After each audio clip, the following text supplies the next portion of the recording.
This time on Bulletproof Tactical, we're going to go ahead and do a review of what I consider to be the best Glock mods for your money. Once again, this is my personal opinion. I'm going to give you guys my top favorite mods, so continue watching.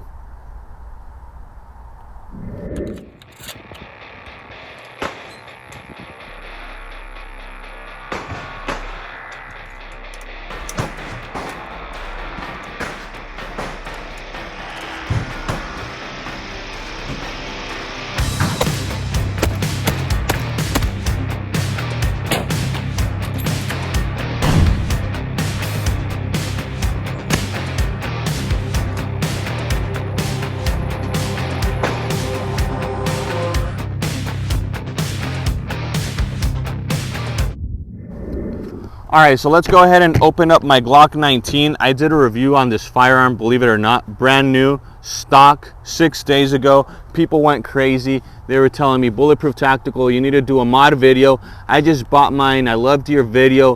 What can I do to make my Glock mine and make it better? So this is what I did. I made it mine. Of course, I needed to add the gold. You guys all know I love gold. So I decided to put my little touch here. Besides the gold, I'm gonna go ahead and tell you guys what I actually think is necessary every time you buy a Glock, and I'll let you know why I think it's necessary.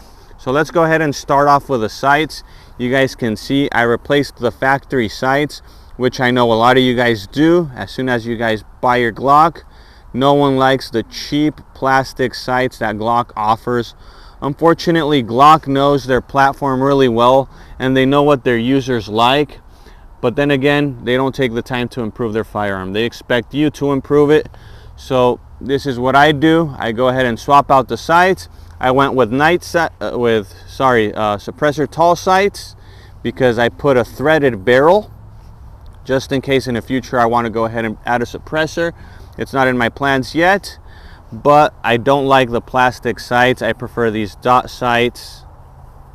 And of course, they're metal, which is my main concern. Plastic sights, you drop your gun, you break your sights, goodbye accuracy. So now let's go ahead and tell you guys what's my second favorite mod. My second favorite mod is actually the extended mag release. You guys can see how far that sticks out.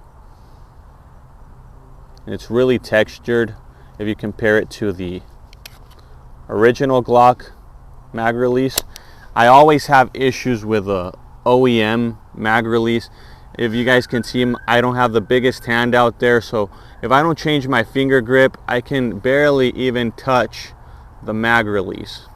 So with this extended one, you know, I can do it without changing much of my grip angle.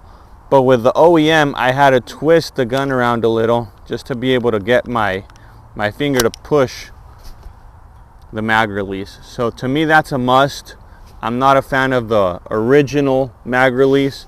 Next on the list, which I really like, is the extended slide release. You guys can see here. If you guys were concerned about the gun, yes, it's clear. It's clear, guys, don't freak out.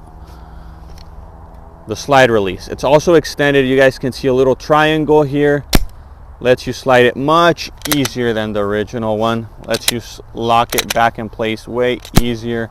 Much easier to manipulate the firearm, in my opinion. Just makes life so much better. So if you have a Glock and this is going to be your defensive pistol, which in this case it's my daily carry, I have went ahead and made it mine, made it, you know, comfortable for me to be able to operate the firearm. Next on the list, and we actually end the list, I'm not going to go ahead and swap out the frame, swap out the slide, because then you'll just be building a Glock from scratch. Is the trigger. Everyone knows Glock triggers are pretty bad, so I went ahead and added a flat face trigger. I polished all the internals to make the trigger a bit smoother. It still has a little bit of play, not as much as the original trigger, but the flat face trigger definitely feels better for me. So that's also a mod that most Glock people are going to do. They're going to eventually upgrade their triggers. I went ahead and swapped out my trigger. So those would be, I would say, the 4 mods I would go ahead and do to my Glock.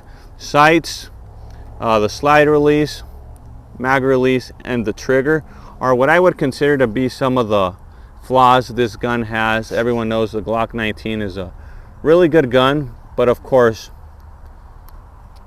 we could improve it. So that's what I did. I also want to show you guys my holster. This is the holster I'm using. I went ahead and dremeled it. You guys can see that's to clear out the sights. I had to Dremel this down. If you guys want a video on how I did this, go ahead and leave it in the comment section. I can go ahead and show you guys how I dremeled this. I also dremeled this down. This would cover the original sights. Obviously I had to cut it down to clear the suppressor tall sights front and rear. I also went ahead and shaved the material off the holster to clear the extended mag release. I also shaved out some material to be able to clear out the slide release. And I also went ahead and cut material out so it can clear the threaded barrel. So this is my holster. I did not buy it like this, but then again, it's hard to get holsters with your particular setup.